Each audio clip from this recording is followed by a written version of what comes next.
இந்த ஷேர் மார்க்கெட்டில் சில உண்மைகள் வந்து சொல்லப்படாமையே இருக்குது. அதை பற்றி தான் இந்த வீடியோவில் வந்து நான் சொல்ல போகிறேன். இந்த 4 விஷயங்களும் நான் ட்ரேடு பண்ணுற ஃபஸ்ட் இயர்லேயே தெரிஞ்சிருந்துச்சு அப்படின்னா நான் லாஸ் பண்ணியிருக்க மாட்டேன்.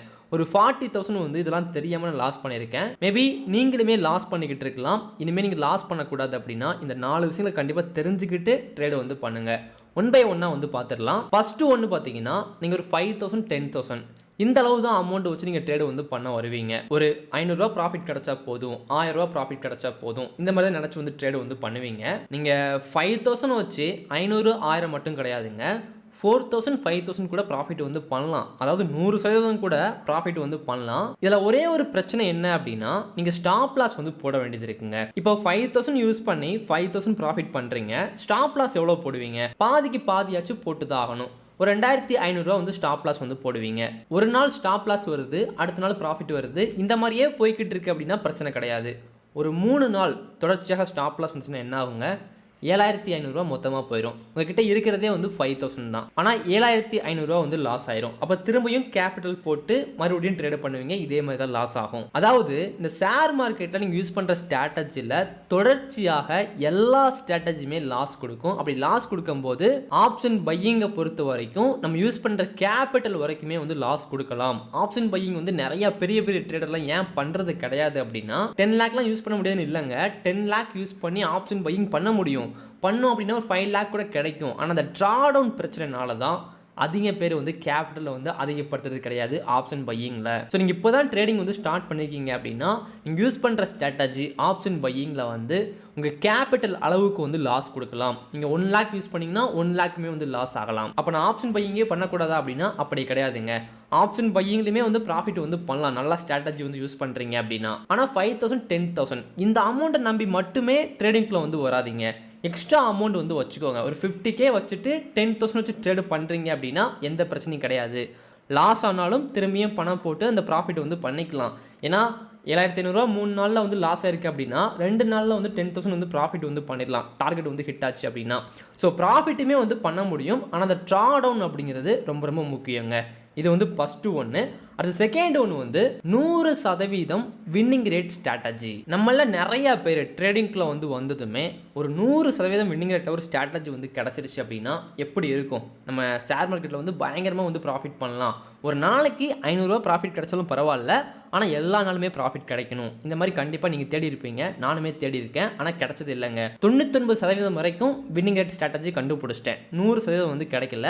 அது என்ன ப்ரோ 99% வின்னிங் ரேட் ஸ்ட்ராட்டஜி அப்படின்னு கேட்டிங்கன்னா அந்த ஸ்ட்ராட்டஜி பற்றி சொல்கிறேன். நீங்கள் ட்ரேடு பண்ணுமா வேணாம் அப்படிங்கிறத நீங்களே முடிவு பண்ணுங்கள். ஒரு 50K யூஸ் பண்ணி நீங்கள் ஆப்ஷன் பையிங்கில் நிஃப்டி 50ல் வந்து டெய்லி ஒரே டைமில் வந்து என்ட்ரி கொடுக்குறீங்க.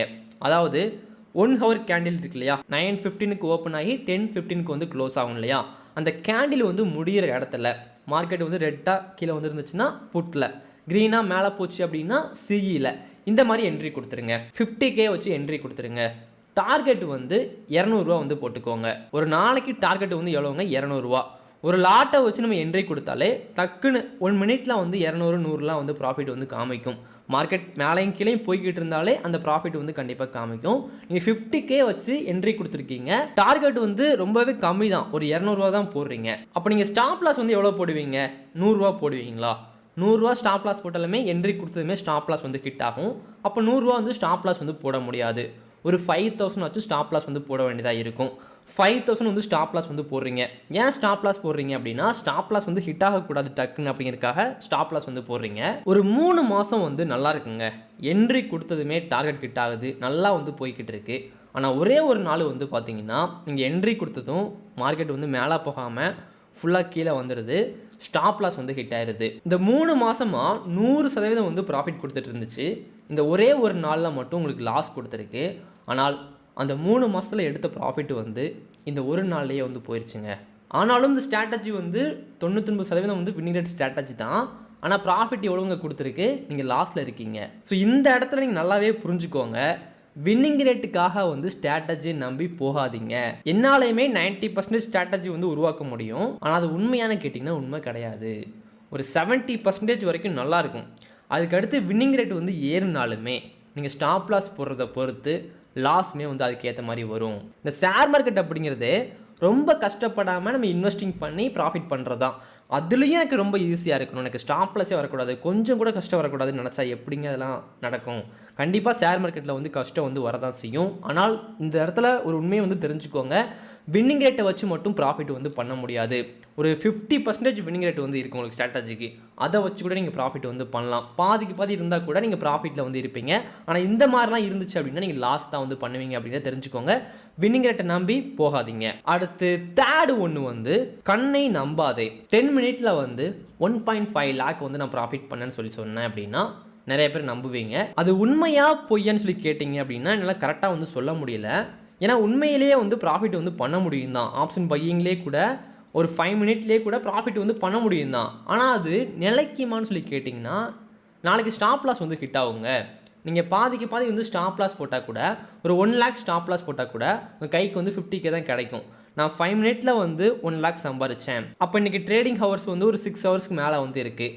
அப்போ நீங்கள் ஒரு கோடீஸ்வரன் ஆயிருக்க முடியுங்க. ஒரு 1 மந்த்லேயே நீங்கள் பெரிய கோடிகளை சம்பாரிச்சிருக்க முடியும். 1 இயர்லேயே எவ்வளோ சம்பாரிச்சிருக்கலாம். எனக்கு ட்ரேடிங்கில் எக்ஸ்பீரியன்ஸ் இருக்கிறதுனால இந்த இடத்துல எப்படி ப்ராஃபிட் பண்ணியிருப்பாங்க, அதுக்கடுத்து என்ன நடக்கும், இந்த எல்லாமே தெரியும். ஆனால் நீங்கள் இப்போ தான் ட்ரேடிங்கில் வந்து வந்திருக்கீங்க அப்படின்னா உங்களுக்கு எதுவுமே தெரியாது. அப்போ இந்த மாதிரி நம்மளும் சம்பாதிக்க முடியும்னு நினச்சி நம்பி நீங்கள் ட்ரேடு பண்ணுவீங்க. ஆனால் உங்களுக்கு அப்படி ப்ராஃபிட் வந்து வராது, லாஸ் ஆயிரும். இந்த மாதிரி நிறைய பேர் தப்பாக ப்ராஃபிட் போடுறதுனால தான் நிறைய பேர் அவங்களும் அதே மாதிரி ட்ரேடு பண்ணி லாஸ் வந்து பண்ணுறாங்க. இந்த ஷேர் மார்க்கெட்டில் ஒரு விஷயத்தை நல்லா தெரிஞ்சுக்கோங்க. நான் 1 மினிட்ல எவ்வளோ ப்ராஃபிட் பண்ணேன், 1 ஹவரில் எவ்வளோ ப்ராஃபிட் பண்ணேன் அப்படிங்கிறதெல்லாம் அதை வச்சு ஒன்றுமே பண்ண போகிறது கிடையாதுங்க. நீங்கள் பெர் இயருக்கு எவ்வளோ ப்ராஃபிட் பண்ணுறீங்க, லாஸ்ட் 3 வருஷமாக எவ்வளோ ப்ராஃபிட் பண்ணியிருக்கீங்க, இதெல்லாம் வச்சு தான் அந்த பணத்தை எடுத்து நீங்கள் யூஸ் பண்ணவே முடியும். எனக்கு 10,000 வருது அப்படிங்கிறதுக்காக நான் 10,000 எடுத்து செலவு பண்ண முடியுமான்னு கேட்டிங்கன்னா கண்டிப்பாக முடியாது. ஸோ இந்த மாதிரி சில விஷயங்களை பார்த்து நீங்கள் ஏமாறாதீங்க. நீங்கள் ஸ்டார்டிங்கில் இப்போ தான் வந்திருக்கீங்க அப்படின்னா ஃபஸ்ட்டு 1 இயருக்கு 1 லேக்குள்ளே வச்சு ட்ரேடு பண்ணுங்கள். ஃபஸ்ட்டு மாதம் நீங்கள் ட்ரேடு பண்ணும்போது அமௌண்ட்டே போடக்கூடாது, பேப்பர் ட்ரேடிங் தான் பண்ணணும். அதில் ப்ராஃபிட் வந்துச்சுன்னா மட்டும்தான் நீங்கள் அமௌண்ட்டை போட்டுட்டு கொஞ்சம் கொஞ்சமாக வந்து இன்க்ரீஸ் பண்ணி ப்ராஃபிட் வந்து பண்ணணும். நான் அப்படி தாங்க ட்ரேடு வந்து பண்ணிக்கிட்டு இருக்கேன். ஃபஸ்ட் இயரில் வந்து 40,000 லாஸ் பண்ணேன். அதுக்கடுத்து 1.1 லேக் வந்து ப்ராஃபிட் பண்ணேன். இப்போ ஒரு 1 லேக் சம்திங் வந்து ப்ராஃபிட் பண்ணியிருக்கேன். இந்த மாதிரி தான் வந்து போய்கிட்டு இருக்கோம். அதுக்கப்புறம் நான் கேபிட்டல் வந்து கொஞ்சம் கொஞ்சமாக இன்க்ரீஸ் பண்ணுறேன் அப்படின்னா கண்டிப்பாக என்னாலையும் பெர் மந்த்துக்கு வந்து 10 லேக்லாம் சம்பாதிக்க முடியும். ஆனால் கொஞ்சம் லேட் ஆகும். அதுக்கு ஏற்ற மாதிரி கேபிட்டலை வந்து நம்ம உருவாக்கணும். ஓகே, இது வந்து தேர்டு பாயிண்ட்டு. அதே மாதிரி உங்களுக்கு தெரியாத சில விஷயங்களை வந்து என் மூலிமா தெரிஞ்சிச்சு அப்படின்னா இந்த வீடியோக்கு ஒரு லைக் போட்டுருங்க, எனக்கு இது யூஸ்ஃபுல்லாக இருக்கும். அடுத்து 4th ஒன்று வந்து ஒரு ஸ்ட்ராட்டஜி வந்து எப்படி உருவாகுது. W பேட்டர்ன் கற்றுக்கிட்டேன், ப்ரைஸ் ஆக்ஷன் கற்றுக்கிட்டேன், ஸ்ட்ராடல் கற்றுக்கிட்டேன், ஸ்ட்ராங்கிள் கற்றுக்கிட்டேன். இந்த ஸ்ட்ராட்டஜியில் 70% வந்து வின்னிங் ரேட் வந்து கொடுத்துருக்காங்க. நான் இதில் ட்ரேடு பண்ண போகிறேன் அப்படின்னா அவங்க எதை வச்சு கொடுத்துருக்காங்க? நாளைக்கு மார்க்கெட்டை இன்றைக்கே ப்ரிடிக்ட் பண்ணி கொடுத்துட்டாங்களா அப்படின்னா கண்டிப்பாக கிடையாது. அடுத்த 5 வருஷத்துக்கு வந்து இந்த ஸ்ட்ராட்டஜி வந்து இப்படி தான் போகும்னு சொல்லி கொடுத்துட்டாங்க அப்படின்னா அப்படியும் கிடையாது. லாஸ்ட்டு 5 வருஷம் 6 வருஷத்தில் மார்க்கெட் எப்படி போச்சு, அந்த டேட்டா எல்லாமே இருக்கும் இல்லையா. இன்றைக்கி மார்க்கெட் வந்து ஃபுல்லாக சைட்வேஸில் போயிருக்கு, டவுன் ட்ரெண்டில் போயிருக்கு அப்படிங்கிற டேட்டா வந்து இருக்கு இல்லையா. அந்த டேட்டா யூஸ் பண்ணி சம் ஸ்ட்ராட்டஜி வந்து கண்டுபிடிக்க முடியும். ஒருத்தங்க வந்து ஒரு 60% வின்னிங் ரேட் வந்து கொடுக்குறாங்க. டெய்லி 10 o'clock வந்து சிஇபிஇ வந்து நீங்கள் பை பண்ணணும், லாங் ஸ்ட்ராட்டல் நீங்கள் பண்ணலாம், இந்த மாதிரிலாம் ஸ்ட்ராட்டஜி வந்து கொடுக்குறாங்க அப்படின்னா லாஸ்ட்டு 5 வருஷத்தில் நடந்ததை வச்சு தான் கொடுக்குறாங்க. 100% வந்து இதை அடுத்த 5 வருஷத்தில் வந்து இவ்வளோ ப்ராஃபிட் கொடுக்குன்னு சொல்லி யாராலையுமே சொல்ல முடியாது. ஏன்னா மார்க்கெட் வந்து என்ன வேணாலும் நடக்கலாம், வேகமாக மேலே போகலாம், கீழே வரலாம், எல்லாமே நடக்கலாம். அப்போ எப்படி இப்போ ஸ்ட்ராட்டஜி வந்து நான் உருவாக்குறது, நான் ஸ்ட்ராட்டஜி வந்து உருவாக்க போகிறேன், எப்படி உருவாக்குறது, நல்லா ப்ராஃபிட் பண்ணுறது அப்படின்னா எல்லா விதமான மார்க்கெட்லேயுமே நீங்கள் ப்ராஃபிட் பண்ணுங்கள். இன்றைக்கி டவுன் ட்ரெண்டு போனாலும் நீங்கள் ப்ராஃபிட் பண்ணணும், அப் ட்ரெண்டு போனாலும் ப்ராஃபிட் பண்ணணும். மார்க்கெட் எப்போதுமே ஒரு 5 டைப்பில் தான் போகுங்க. நான் வரைய போகிற இந்த ஒரு மெத்தடில் தான் வந்து போய்கிட்டு இருக்கோம். நீங்கள் பாருங்கள், இது வந்து வி கீழே வந்துட்டு மேலே போகும். ஃபுல்லாக காலையிலேருந்து மதியம் வரைக்கும் கீழே போகும், மதியத்துக்கு மேலே திடீர்னு மேலே வந்து போயிடும். அதே மாதிரி ஏ, அதே மாதிரி ஃபுல்லாக டவுன் ட்ரெண்டு போகும். ஓகேங்களா, ஃபுல்லாக அப் ட்ரெண்டு போகும். அன்றைக்கி ஃபுல்லாகவே டபிள்யூஎம் இந்த மாதிரி மேலேயும் கீழேயும் வந்து அதிகமாக போய்கிட்டு இருக்கும். இந்த மாதிரி போகும்போது மேலேயும் கீழேயும் போகும்போது ப்ராஃபிட் பண்ணுறதுக்கு ஸ்ட்ராட்டஜி வந்து இருக்கணும் நம்மக்கிட்ட. ஆனால் ஏ டைப்பில் மட்டுமே எல்லா நாளும் வந்து போகாது. ஒரு நாள் வந்து வி டைப்பில் போதா, அடுத்த நாள் ஏ டைப்பில் போகும், அப்புறம் ஃபுல்லாக டவுன் ட்ரெண்டில் போகும், அப் ட்ரெண்டில் போகும், சைட்வேஸில் போகும். இந்த மாதிரி மாற்றி மாற்றி இதுக்குள்ளேயே தான் நடந்துகிட்டு இருக்கும். அப்போ கண்டிப்பாக வந்து இதை வச்சு நம்ம ப்ராஃபிட் வந்து பண்ண முடியுங்க, ஸ்ட்ராட்டஜி வந்து உருவாக்க முடியும், நீங்களுமே உருவாக்க முடியும். இப்படி தான் மார்க்கெட் போனதை வச்சு தான் ஸ்ட்ராட்டஜி வந்து உருவாக்குறாங்க.